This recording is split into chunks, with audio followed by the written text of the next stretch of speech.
Medical gases are any gas or mixture of gas intended to be administered to patients for therapeutic, diagnostic, or for surgical tool application. In addition, waste anesthesia gas disposal and medical vacuum are also considered part of the medical gas system. Commonly used medical gases are oxygen, compressed medical air, nitrous oxide, carbon dioxide, and nitrogen.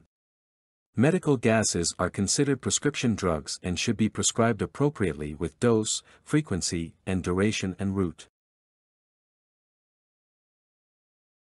Oxygen is used to provide supplemental oxygen for varieties of illness and procedures, with nitrous oxide in dentistry and as emergency standby. Nitrous oxide is used as anesthetic agent in surgery, pain relief in dentistry and in cryosurgery. Carbon dioxide is used for laparoscopic surgeries for abdominal insufflation and as cryotherapy agent. Nitrogen is used to provide pneumatic pressure in medical equipment and as a component of gas mixtures. Medical air is used as mixing component for other respiratory gases. Helium is used in breathing mixtures for patient with impaired lung functions. Medical gas supply system includes cylinders and pipeline system. Cylinders are containers that stores gases in either gas, liquid or in both state depending on the physical properties of the gas. These properties and its clinical implications will be discussed in the subsequent video series. The gases are typically stored under high pressure in tanks or cylinder manifold and are released and regulated by specialized control equipment. The gas is then distributed to the various areas of the facility through a network of pipes and terminal units. The central supply point can be either large cylinder banks or liquid oxygen storage tank. The system may also include on-site gas production plant in larger hospitals. A gas cylinder is a container that stores a gaseous compound under pressure. The physical form of the stored compound can be gas or liquid, with the ultimate output from the apparatus being gaseous. The stored gas exerts pressure on the cylinder wall and it can be measured. This measurement may be expressed in the SI unit of Pascal or kilopascal, as well as in many other units including psi, atmosphere, centimeter of water, millimeter of mercury and bar. Either vacuum or atmospheric pressure can be used as a reference point while measuring pressure. PSI, PSIG, and PSIA are metrics used to measure pressure. PSI is just a number of pounds of force applied to an area of 1 square inch. The scale PSI does not have to refer to a gas pressure, but in common use, it is assumed that it is PSIG. PSIG is pound per square inch gauge. Gauge pressure is measured relative to ambient atmospheric pressure and starts with 0 at atmospheric pressure. Cylinder pressures are measured with PSIG. PSIA is pounds per square inch absolute. It refers to pressure relative to 0 or a perfect vacuum. The PSIA scale starts with 0 at a perfect vacuum, the absence of any pressure. A compressed gas is a substance that is a gas at normal room temperature and pressure, and is contained under pressure, usually in a cylinder. Two major types of compressed gases are liquefied and non-liquefied gases. Liquefied gases are gases that can become liquids at normal temperatures when they are inside cylinders under pressure. They exist inside the cylinder in a liquid-vapor balance or equilibrium.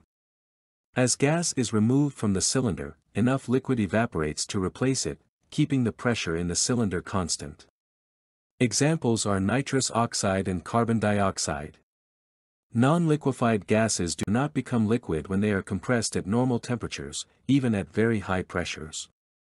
These gases can however be liquefied at lower temperature, at which point it is called cryogenic liquids.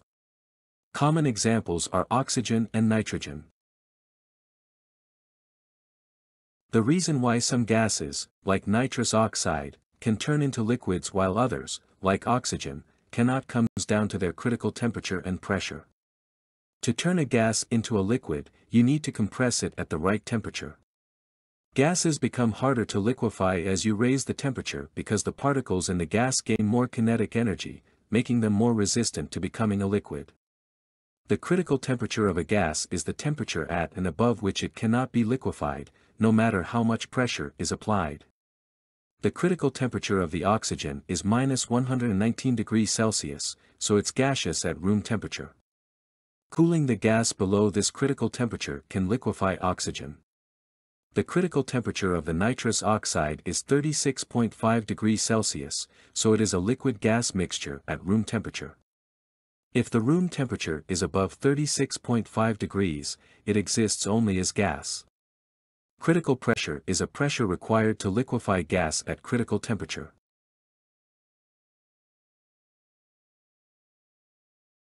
Depending on the critical temperature, we can think of the gas as either gas or vapor. Gas exists in the gaseous state at room temperature and pressure.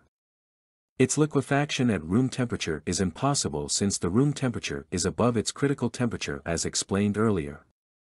Vapor is the gaseous state of a substance below its critical temperature. At room temperature and atmospheric pressure, the substance is liquid. This nature of the gases has an implication on the filling of cylinders and the measurement of cylinder content. Cylinder pressure will be the indication of its volume only if the contents are all in gaseous state. The diagram below shows how the oxygen volume and the pressure gauge reading correlates. The pressure falls linearly as the gas flows from the cylinder. Thus, the pressure always reflects the amount of oxygen remaining in the cylinder. The same is not true for nitrous oxide. As long as some liquid nitrous oxide remains in the tank and temperature remains constant, the pressure in the cylinder will be 745 psig regardless of the volume in the cylinder. At ambient temperature, nitrous oxide liquefies under high pressure, and the pressure of the gas above the liquid remains constant independent of how much liquid remains in the cylinder. Only when all the liquid has evaporated does the pressure start to fall, and then it does so rapidly as the residual gas flows from the cylinder.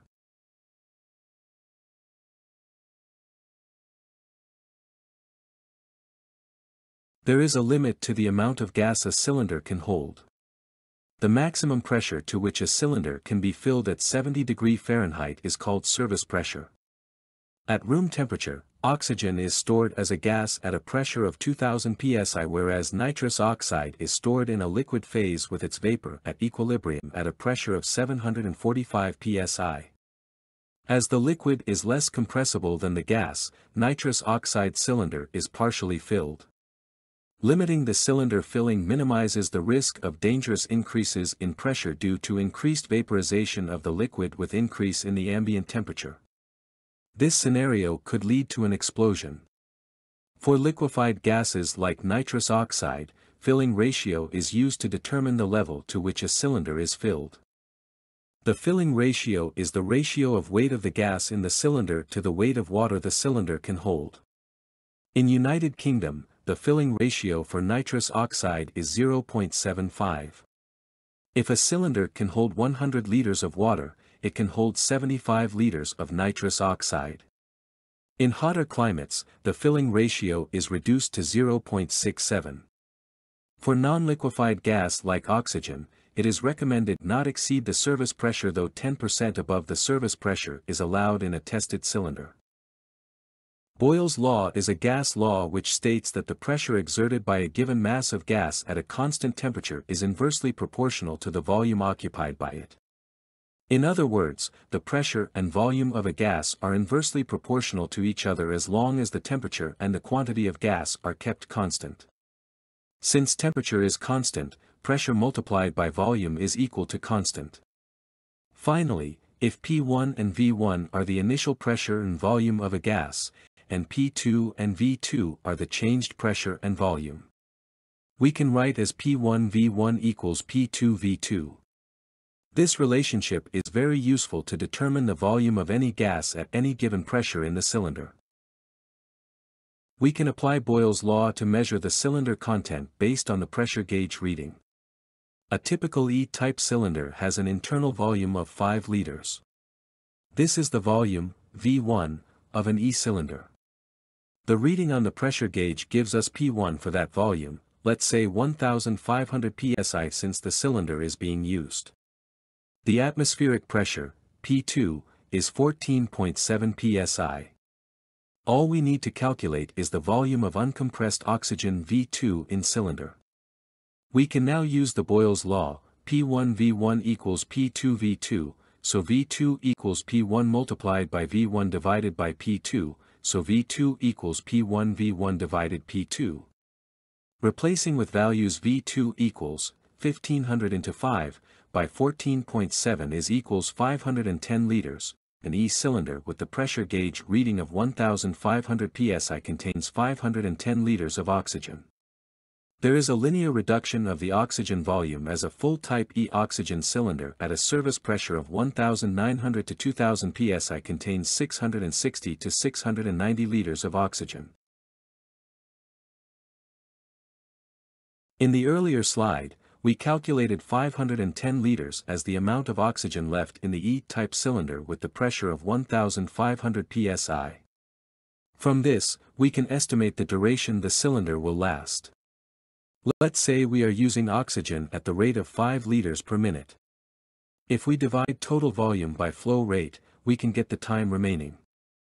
510 divided by 5 is equal to 102 minutes or 1 hour and 42 minutes. There is however a better way to calculate the time a cylinder will last at certain flow rate. For this, we use conversion factor, which is the maximum volume divided by maximum pressure of a cylinder. The formula to calculate the time a cylinder will last is by multiplying conversion factor and current cylinder pressure divided by flow rate.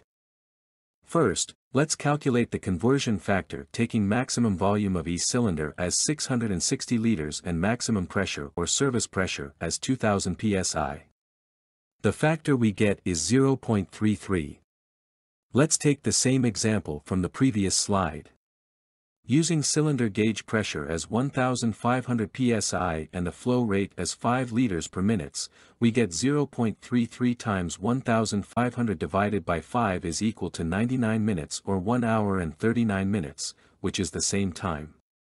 But it is advised to use the conversion factors the manufacturers provide. The Boyle's law and the conversion factor formula can be applied to cylinders containing a gas in a pure gaseous form. Calculations for nitrous oxide are only applicable once the pressure drops below 745 psi due to the presence of liquid and gaseous forms. The pressure will remain constant until 75% of the 1590 liters of gas is consumed, which is approximately equal to 400 liters. Prior to this point, the cylinder must be weighed to determine the amount of gas. The principle used is Avogadro's hypothesis. It states that equal volumes of all gases or vapor under same condition of temperature and pressure contain equal numbers of molecules. It means that if the temperature, pressure and volume are kept constant, any gas will contain same number of molecules. Hypothetically in this diagram, 6 molecules each. The hypothesis also states the 1 mole of any gas or vapor occupies 22.4 liters at normal temperature and pressure. In other words, 44 grams of nitrous oxide, 32 grams of oxygen and 28 grams of nitrogen occupies 22.4 liters. These weights are the molecular weight of 1 mole of aforementioned gas.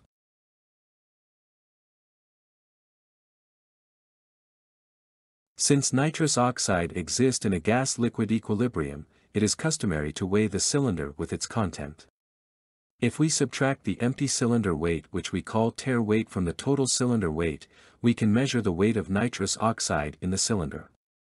For example, let's assume the weight of the cylinder with nitrous oxide is 5.6 kilograms and the tare weight of nitrous oxide cylinder is 4.5 kilograms. So the weight of nitrous oxide is 1.1 kilograms or 1100 grams. As per the Avogadro's hypothesis, 1 mole of nitrous oxide with molecular weight of 44 grams occupies 22.4 liters of volume. Therefore, the volume occupied by 1100 grams of nitrous oxide can be calculated as 560 liters. So if we use nitrous oxide at the flow rate of 2 liters per minute, it will last for 280 minutes or 4 hours and 40 minutes. The diagram below shows the different oxygen cylinder sizes and their capacity. Oxygen cylinders come in a variety of sizes and may differ slightly from supplier to supplier. Gas cylinders are labeled from A to H, with increasing volume as the letters of the alphabet proceeds. The newer nomenclature uses the letter M with numbers assigned to designate the size. The E-sized cylinders are the most commonly used size in medical settings. Sizes H or MM are used in central supply oxygen banks. Other important characteristics of cylinder sizes are its internal volume to hold water, its empty weight and the thickness of the cylinder body.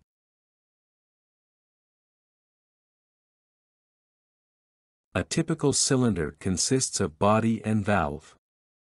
The body has body, shoulder, neck, and base. The valve has port, stem, pin index safety system, screw thread, pressure relief devices and conical depression. The curved upper part of the body is called shoulder, which tapers in a neck. The neck ends in a tapered screw thread into which the valve is fitted. When the valve is screwed to cylinder neck, a fusible material called Wood's metal is used to seal leaks between the valve and the cylinder. It melts if the cylinder is exposed to intense heat. Wood's metal is a mixture of bismuth, lead, tin, and cadmium. Cylinders have flat or concave base. The body of medical gas cylinders were traditionally constructed of steel.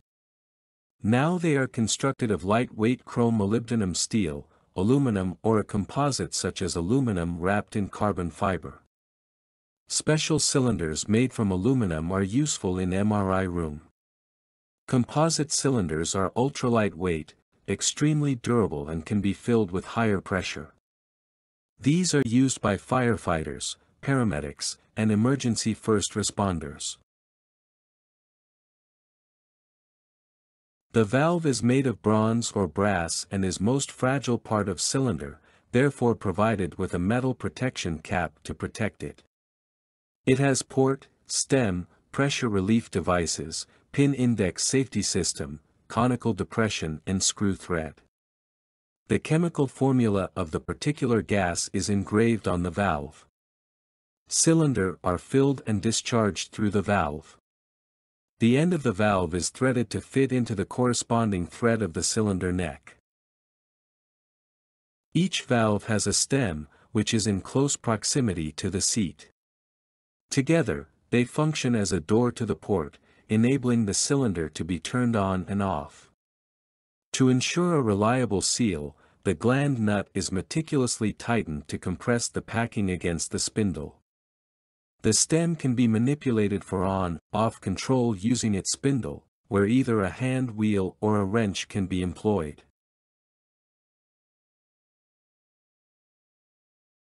To open the medical cylinder, the spindle of the stem is turned anti-clockwise, causing the stem to move away from the seat, thereby allowing the gas to pass through the port. In contrast, to close the cylinder, the spindle of the stem is turned clockwise, effectively sealing it against the seat and closing the outlet. This controlled operation ensures the safe and precise regulation of gas flow from the cylinder. The port and the conical depression lie on opposite surfaces of each other. The port serves as an outlet for gas and fits into the nipple of the hanger yoke in the anesthesia machine. It is covered by a seal or washer called a Bodock seal to achieve a tight fit with the nipple. The conical depression is situated on the opposite side of the port and is positioned above the pressure relief device. It is present only on cylinders designed for the anesthesia machine as it fits into the retaining screw of the hanger yoke. It must be distinguished from the pressure relief device, as attaching the screw to the pressure relief device can damage the pressure relief device. Pressure relief devices are installed on cylinders with the aim of venting the cylinder contents to the atmosphere in case the pressure within the cylinder reaches a dangerous level, often due to elevated temperatures or overfilling. There are two types of pressure relief devices: reclosing and non-reclosing. Reclosing pressure relief devices are spring-loaded mechanisms designed to automatically reclose and prevent the discharge of contents once normal pressure levels have been restored. Conversely, non-reclosing devices, as the name implies, do not reclose once the gas is discharged and pressure has normalized. These non-reclosing devices come in two primary variants: ruptured discs and fusible plugs. Some non-reclosing devices combine the use of both ruptured discs and fusible alloys to enhance their safety. At normal operational pressure in the cylinder, the spring within the pressure relief valve exerts a firm pressure that forces the seat against the approach channel, effectively closing off the discharge channel. This closed configuration ensures that the contents of the cylinder remain securely contained. However, when the pressure within the cylinder begins to rise, often due to external factors like high temperatures or overfilling, the flow of high-pressure air exerts force against the seat, compressing the spring and causing the seat to move away from the approach channel. This action opens up the discharge channel, thus enabling the excess gas to vent safely into the atmosphere. Once the pressure within the cylinder has been reduced to a safe level, typically after a sufficient quantity of gas has been vented, the spring's restorative force comes into play. It pushes the seat back into its original position, firmly closing the approach channel once more.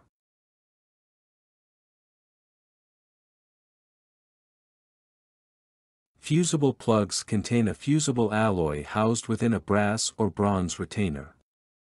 A common fusible alloy material is tin, which has a melting point of 232 degrees Celsius.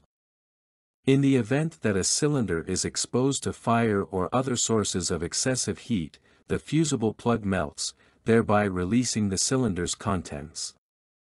A ruptured disc is made from either metallic or graphite foil and is precisely designed to burst at a predetermined overpressure threshold. These discs offer an instantaneous response to pressure surges, rupturing themselves and effectively venting excess pressure. It's important to note that both the ruptured disc and the fusible plug do not have the ability to reconstitute themselves, which is why they are referred to as non-reclosing devices.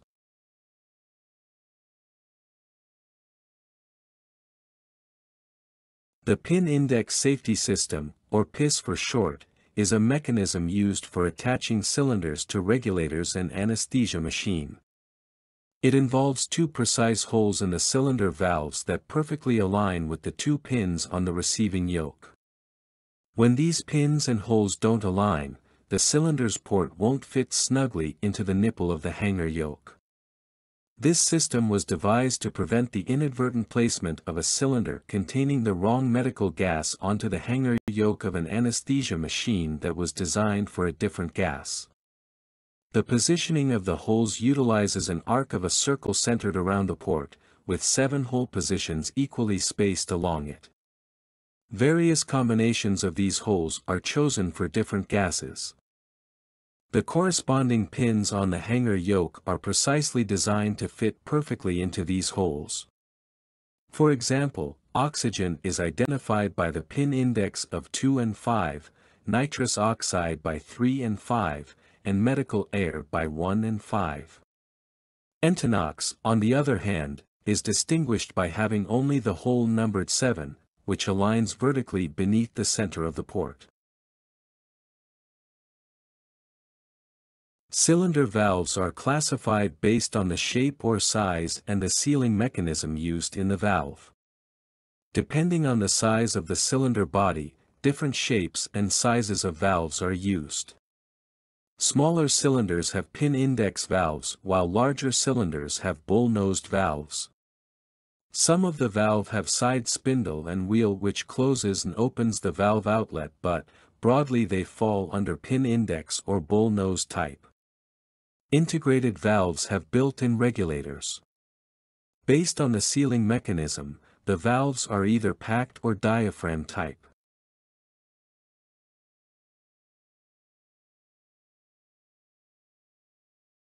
In a packed valve, the stem is sealed by resilient packing, such as Teflon. These valves utilize compressed packing to create a seal around the valve spindle and body. To ensure an effective seal, the packing nut is tightened to compress the packing against the spindle. The primary advantage of using a packed valve is its ability to withstand higher pressures. However, over time, the packing may wear out and begin to leak. Additionally, these valves typically require 2 or 3 turns to fully open. Conversely, in a diaphragm valve, a diaphragm separates the upper and lower stems. The lower stem controls the gas flow by either shutting it off or allowing it to pass through the valve. The lower spindle assembly is enclosed in a spring, which pushes it away from the seat when the valve is opened. The upper spindle is threaded into the gland nut.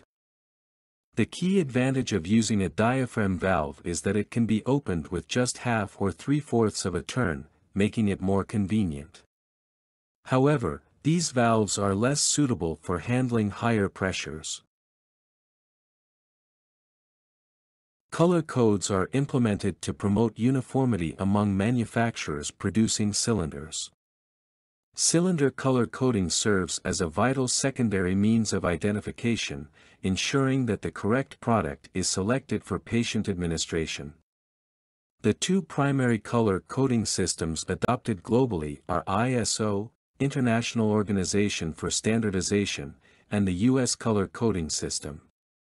According to ISO standards, oxygen cylinders are typically either white or feature a white shoulder with a black body. In the US standard, oxygen cylinders are green. Nitrous oxide cylinders are light blue in both the ISO and US systems.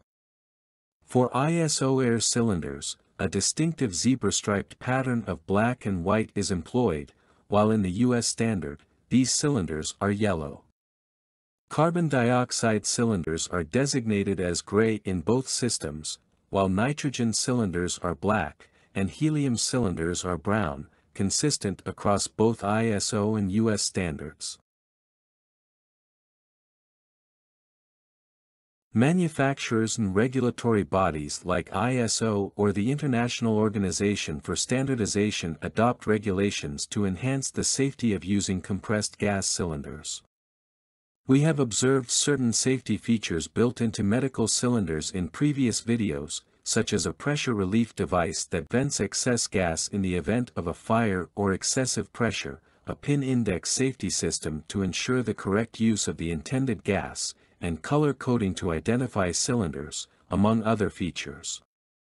In this video, we will explore how we, as end users, can further improve safety when using cylinders. The safety features in the cylinder are designed to achieve one of the following objectives: 1. To prevent inadvertent gas connections, 2. To prevent leakage, thereby reducing waste and pollution, 3. To prevent overpressure, which can lead to fires and explosions.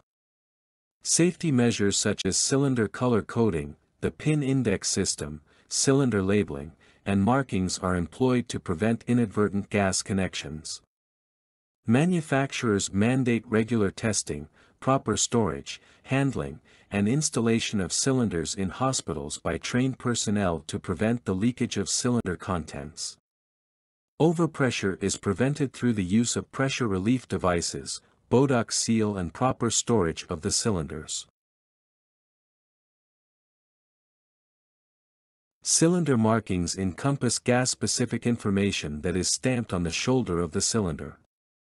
These engraved marks provide crucial details about the cylinder, including pressure-related parameters such as working pressure and the test pressure in both bars and psi. They also reveal essential manufacturer information, such as the country of manufacture, identification number, and serial numbers.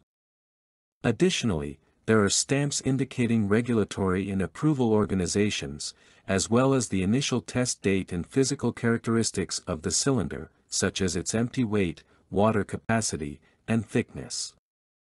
Among all these pieces of information, the most vital ones for end users are the service pressure, empty weight for nitrous oxide cylinders, and the initial test date.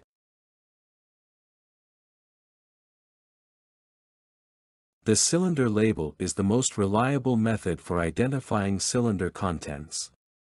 The information on the label can vary from manufacturer to manufacturer, but it typically includes important details such as name of the gas, hazard diamond indicating whether the gas is flammable or not, warning and precautionary directions, filled or service pressure, manufacturer's contact information and handling directions. In addition to these essential elements, a cylinder label may also provide information such as the cylinder's empty weight and its size. Each cylinder has attached to it a tag that features 3 distinct sections, namely, full, in use, and empty. When the cylinder is actively in use, the full section of the tag should be detached, and when the cylinder is empty, the in use portion of the tag should be removed. This helps users know about the content status of the cylinder. Cylinder safety can be enhanced by adopting several rules which can be grouped under strategies aimed at improving general safety practice, storage and use and after use. In general, cylinders should always be handled by trained personnel. The cylinders and their components should not come into contact with grease or oil, and they should not be exposed to high temperatures or flames. It is important to avoid using apparatus designed for one gas on other cylinders, as this could risk loosening connection parts. The marking, labeling, and tags on cylinders should never be defaced at any time. The cylinder valves should always be protected with the cylinder caps. Additionally, cylinders should never be dropped, dragged, or rolled. They should be transported using appropriate carts or carriers. When it comes to cylinder storage, it's important to designate a specific area that is cool, clean, and fire-resistant. This storage area should be kept free from potential sources of electricity or fire hazards. It should also be easily accessible for safety and convenience. Cylinders should be securely positioned in an upright manner within their designated storage racks. Furthermore, it's crucial to store different types of cylinders separately to prevent the risk of inadvertent delivery of wrong gas. Lastly, always ensure that empty cylinders are segregated to maintain safety and organization.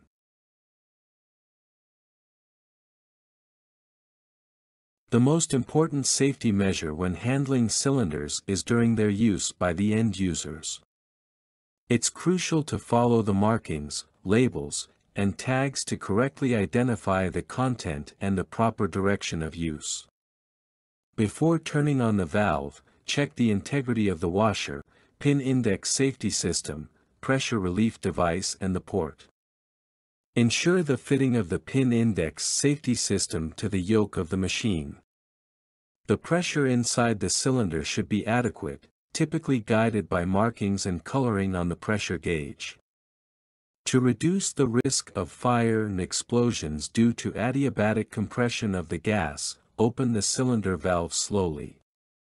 Adiabatic compression refers to the abrupt increase in temperature resulting from a pressure surge that cannot dissipate into the environment quickly enough.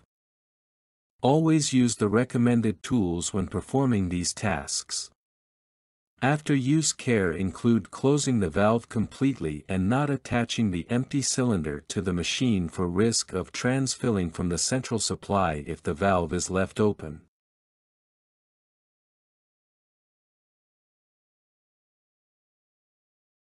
Medical supply system comprises cylinders and pipelines, as explained in the introductory video of this playlist. In this video, we will delve deeper into the central supply system or piped gas system. The central supply is a medical gas distribution system that provides a safe and convenient delivery of medical gases, such as oxygen and nitrous oxide, medical air, and vacuum to hospital facilities through a network of central supply pipelines originating from medical gas supply sources. The system is equipped with a comprehensive color coding system and audio-visual monitoring to ensure the detection of leaks and constant pressure monitoring. The centralized supply system offers several advantages over cylinders. Firstly, it eliminates both visual disturbances and the noise associated with unsightly cylinders at the bedside. Sterile areas are protected from potential contamination caused by the movement of cylinders. The system's main advantage over cylinders is the uninterrupted supply of gases, while also reducing transportation costs and the labor efforts required for transportation. Space utilization is optimized, reducing facility overcrowding. Furthermore, the system centralizes gas distribution, eliminating the need for individual pressure regulators and avoiding the wastage of residual gas in the cylinder. The medical gas pipeline is a complex system, with a range of gases that may not be visually identifiable. Properly labeling the pipeline is crucial due to the critical nature of their usage, as using the wrong gas for a specific function can lead to fatal errors during patient treatment. Additionally, coding the pipes is essential to facilitate planning, installation, and maintenance. The color coding system adheres to cylinder codes. In the international standard, oxygen pipes are designated as white, while in the US standard, they are green. Carbon dioxide is represented as gray, nitrous oxide as blue, helium as brown, and nitrogen as black in both coding systems. Medical air is indicated by white and black internationally and by yellow in accordance with the US standard. The suction pipes or vacuum is coded yellow and white in international and US standard respectively. Waste anesthesia gas disposal is coded purple by both systems. Piped medical gas and vacuum, abbreviated as PMGV, is a system in which gases are delivered from central supply points to various locations within a hospital at pressures exceeding 400 kilopascals, 50 to 55 psi, or approximately 4 bar, 3,000 millimeters of mercury. The conversion of these units was discussed in the basic physics section of this playlist, specifically in the cylinder section. Components of the PMGV system include central supply points such as cylinder banks or manifolds, or liquid oxygen storage tanks located separately in manifold room. Pipelines of varying sizes with their corresponding valves and monitors, pressure regulators and alarms are located throughout the supply system. The terminal gas outlets for final gas delivery is located in ward, operation theater, ICU, and other facilities.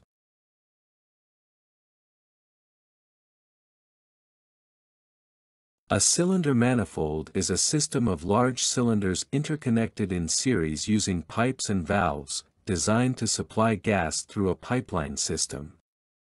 Typically, the manifold consists of two-sided cylinder banks, and the number of cylinders connected can vary, ranging from 2 banks of 2 cylinders each to 2 banks of 20 cylinders each, based on facility requirements. It may also incorporate a liquid oxygen storage tank for continuous supply to the cylinder banks and an additional manifold bank for emergency situations.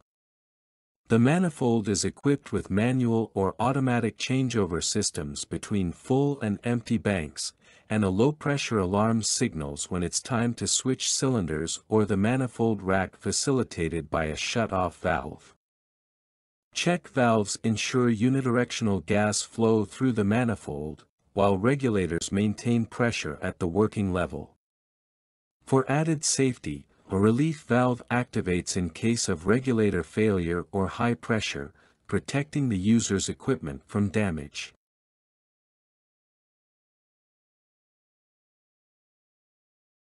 The pipeline network is constructed using copper tubes and comprises various types of pipelines. At its core are the main lines, serving as central pipes that establish connections from the gas source to either riser or branch lines. These main lines form the primary framework of the system, facilitating the initial transport of gas. Connected to the main lines are the risers, vertical pipes that create links between the main lines and branch lines at different levels. The risers play a pivotal role in the vertical distribution of gas. Further extending from the risers are the branch lines, delivering gas to specific rooms or designated areas. These branch lines play a crucial role in the comprehensive network, ensuring the targeted and efficient delivery of gas to its intended destinations. In this hierarchical arrangement, main lines, risers, and branch lines collectively form a network optimized for the distribution of gas within the pipeline system. Pipeline systems have valves installed at various levels, including pressure relief valves, shut-off valves, and check valves. For effective operation, each central supply system requires a pressure relief valve set 50% above normal line pressure located between the pressure regulator and the shut-off valves to prevent pressure buildup. The valve should close automatically when the excess pressure has been relieved. Shut-off valves, divided into manual and service types, enable isolation of piping system for troubleshooting and maintenance without whole system shutdown. Manual or zone shut-off valves must be installed in locations that are visible and accessible at all times. These valves are typically housed in boxes with breakable or removable windows. Each valve should be clearly marked to indicate its function, the type of gas it controls, the specific area it oversees, and a cautionary note emphasizing that it should only be closed in emergency situations. Service shut-off valves, intended for authorized personnel, are secured to prevent accidental closing and strategically located for accessibility in accidental activation. A main shut-off valve is essential at the main supply line entry, while each riser requires one at the connection to the main line. Each branch line must also have a service shut-off valve for maintenance purpose. Check valves ensure one-way gas flow from the central source to the terminal outlet. For the safe and smooth operation of a medical gas pipeline system, a warning and alarm system is vital. This system uses visual indicators to show normal function and gives both visual and audible warnings in abnormal conditions. It comprises master and local alarms. The master or central alarm panel is located close to the medical gas supply source, such as the cylinder manifold or liquid oxygen storage tank. Area or local alarms, as the name implies, are located peripherally in wards, operation theaters, and ICUs. Central alarms monitor supply source functions like cylinder replacement, main supply levels, reserve supply activation, and mainline pressure deviations on alarm panels or a computerized system. Medical gas engineers keep a close eye on these alarms. Area alarms monitor pressure in the pipeline, indicated on a locally mounted indicator panel. These alarms notifies end users on any pressure change in their workplace.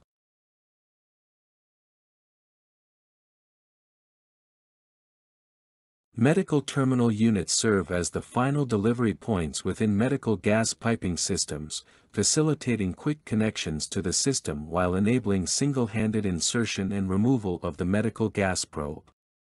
They are easily identifiable through color codes and gas labels corresponding to the pipeline color. These units consist of several essential components. The base block forms the connecting part to the pipeline distribution system, functioning as an anchor point for other elements. Additionally, the flush box secures the terminal unit to various surfaces such as walls or ceilings during installation. The secondary valve, along with its retainer, acts as a backup, providing shut-off functionality in serving as a maintenance valve. It activates when the primary valve is removed for cleaning or servicing purposes. The primary valve operates as an automatic shut-off valve and primary check valve, allowing gas flow upon insertion of a male probe and automatically closing when disconnected. Lastly, the secondary fix holds together the valves of the terminal unit, with gas labels imprinted on the label panel, while the entire unit is covered and sealed by the flush fascia.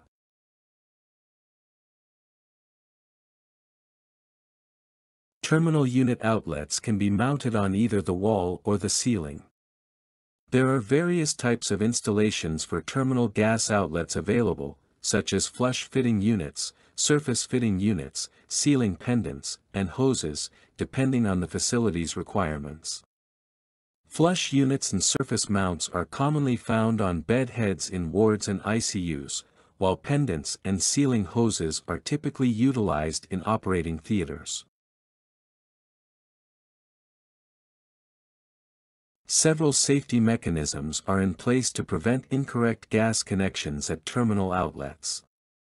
These include Schrader's probe and socket connection, the diameter index safety system, and quick connectors. The Schrader probe features a gas-specific index collar with a unique diameter that only fits the corresponding socket for that gas type. For instance, an air hose cannot be connected to an oxygen outlet. The socket is color and shape coded to match the intended probe. The diameter index safety system was developed as a standard for medical gas lines under 200 psi pressure. It is used to connect anesthesia machine hoses to terminal units. This system consists of a body, nipple, and nut combination. Two concentric bores, BB and CC shown in the diagram, on the body fit into two shoulders, MM and NN, on the nipple. Only when these parts align can the threads of the nut and body engage securely. A quick connector is a mechanism that easily connects or disconnects gas-related devices with a single action. It includes a matched pair of gas-specific male and female parts, such as pins and holes. These components securely lock together using a spring mechanism, ensuring a tight connection between related parts. Oxygen is supplied at a pressure of 50 to 55 psi from either high-pressure cylinder manifold, liquid oxygen tanks or the combination of both. In areas where a bulk system or high-pressure cylinder manifold is not suitable, oxygen may be supplied by an oxygen concentrator. However, on-site production of oxygen through pressure swing adsorption is still a relatively new technology. Medical air is compressed air supplied by a special air compressor at a pressure of 4 bar. It is also called medical air 4 bar. In smaller facilities, medical air may also be supplied via high-pressure cylinders. Nitrous oxide is supplied by high-pressure cylinders. Some bulk systems exist, but are no longer installed due to environmental concerns. System pressures are around 50 psi. Instrument air powers surgical tools and is produced on-site using an air compressor. Instrument air is now a popular substitute for nitrogen, operating at pressures around 170 psi. The medical vacuum system in hospitals aids suction equipment by utilizing vacuum pump systems that exhaust to the atmosphere. While vacuum levels may vary along the pipeline, they are typically maintained at around -75 kilopascals or -560 mm of mercury. Waste anesthetic gas disposal or scavenging systems is used in hospital anesthesia evacuation procedures. Although it is similar to a medical vacuum system, scavenging systems do not need to be as powerful as medical vacuum systems, and can be maintained around -50 to -65 kilopascals.